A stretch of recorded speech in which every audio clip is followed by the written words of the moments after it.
Namen tega srečanja je bil, da bi pojasnili slovenska stališča v zvezi z reševanjem problemov med Slovenijo in Hrvaško. Kot veste, in to smo tudi javno povedali, nismo bili najbolj zadovoljni tudi z uradnim stališčem naše politične skupine do nedavno podpisanega arbitražnega sporazuma.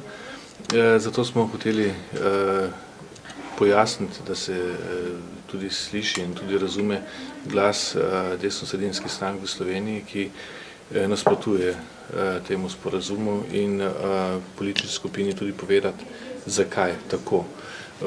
Danes smo s sestankom izjemno zadovoljni. Gospod predsednik je bil seznanjen z marsikatero novostjo, ki je prej ni poznal, in dogovorili smo se, da bomo naše argumente, naše poglede pojasnjevali tudi širše v naši politični skupini.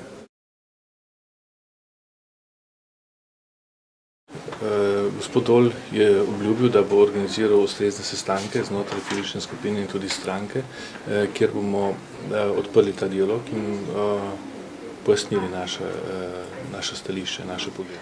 Seveda se ne pričakuje, da se po enem sestanku spremeni stališče, kar pa je pomembno v politiki, še posebej, kadar se obravnava takšno vprašanje, kot je vprašanje širitve Evrope in pa vprašanje meje med dvema državama, je pa pomembno vprašanje zaupanja. In tu je prišlo do razjedanja zaupanja na več nivojih in tisto, kar smo mi danes lahko se pogovarjali, je zaupanje na ravni naše politične skupine in tu smo dobili trdna zagotovila, da si tudi skupina želi močnejše razprave in tudi seveda, da podamo mi svoje stališče. Na podlagi tega bomo pa potem videli, kakšni bodo zaključki. Mi smo si želeli tega sestanka tudi zaradi dejstva, da je Evropa enkrat že verjela, da je tako rekoč vse rešeno, pa se je potem izkazalo drugače. Zelo natančno smo našemu predsedniku razložili, da je s podpisom sporazuma storjen šele eden od nujnih korakov, da bodo potrebni še številni koraki in to kredibilni koraki, ki bodo vodili v uravnotežen rezultat. In mislim, da je razumel, da bi napačno vodenje procesa lahko vodilo tudi v zelo slabe rezultate, ne samo do manjšega zaupanja med dvema državama. Mi želimo podpirati proces, ki bo vodil do treh zmag Slovenije, Hrvaške in Evropske zveze, in želimo, da se proces na tak način nadaljuje. Če se bo nadaljeval na tak način, potem bodo tudi končni cilji obeh oziroma vseh treh strani doseženi. Glejte, ker je prišlo v zadnji fazi sporazuma do spremembe, ki je bistveno spremenila sporazum oziroma ga spravila iz ravnotežja, s tem, ko sta se obe strani odpovedali sočasnemu poteku tako pogajanj oziroma pristopnega procesa in reševanju meje. S tem je prišlo do spremembe, ki utegne imeti že zaradi referenduma politične posledice.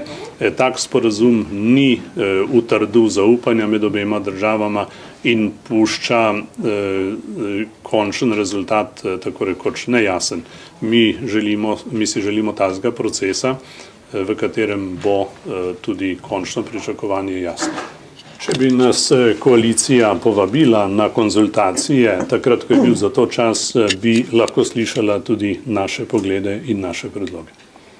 Ti predlogi, moram povedati, so tudi zapisani. Slovenska demokratska stranka je pripravila zelo dobra izhodišča, takrat, ko je bil čas, ko bi bilo dobro, da bi bile strani obveščene. To je govorimo namreč o rešitvi problema, za katerega se vsi strinjamo, da je dobro, da ima podporo tako koalicijskih, tudi opozicijskih strank. In v tem primeru se seveda pričakuje, da bodo vse strani ustrezno obveščene in očitek, češ da nimamo predloga, bi rekla, da ne drži. Celo objavili smo ga na spletni strani.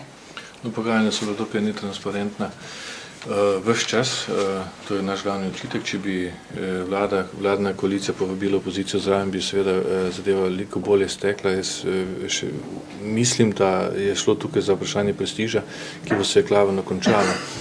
Nam ni jasno, kaj se je zgodilo v zadnjih pogajanj, ko se je časovnica spremenila.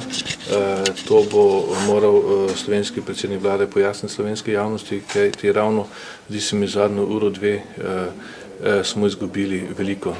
Izgubili smo to, kar je že bilo omenjeno, da se procesa tečeta nepovezano in nemoteno in s tem smo si močno poslabšali slovenska pogajalska izhodišča.